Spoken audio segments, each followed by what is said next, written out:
আসসালামু আলাইকুম। আজকে আপনাদের সাথে শেয়ার করব ভিন্ন স্বাদের পাঙ্গাস মাছ ভাপারা। পাঙ্গাস মাছ অনেকেই পছন্দ করে না, কিন্তু যদি এইভাবে রান্না করে থাকেন তাহলে আশা করি সবাই পছন্দ হবে বা অনেক মজা খেতে। তো যাই হোক, এর জন্য আমি এখানে হালকা গরম তেল নিতে হবে। আমি এই তেলটার মধ্যে বেরেস্তা ভেজে নিয়েছি।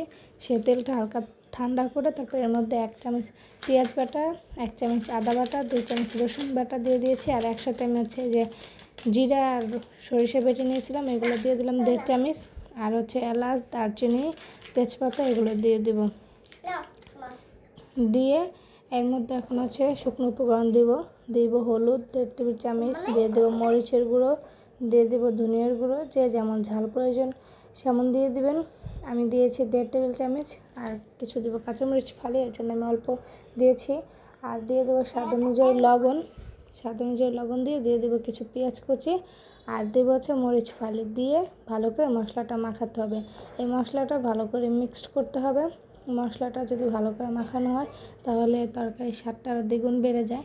যাই হোক, আলতো হাতে আমি মশলাগুলো মেখে নেব। ভালো করে মেখে এর মধ্যে দিয়ে দেবো আলুর সাথে মশলাটা মিশিয়ে নেব।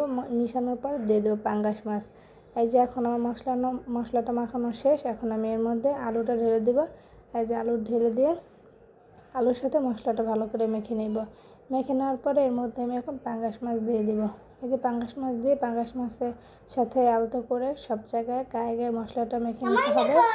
আর এই যে আমার স্পেশাল যে জিনিস বেরেস্তা, সেই জিনিসটা এখন দিয়ে দেবো। দিয়ে তারপর আধা ঘন্টার মতো মেখে রাখবো। মেখে রাখার পরে পানি দিয়ে আমি চুলায় দিয়ে দেবো। তারপরে এই যে দেখেন সুন্দর ঘন হয়েছে মশলা, অনেক মজা হয়েছে। যাই হোক, এভাবে ট্রাই করবেন। আল্লাহ হাফেজ।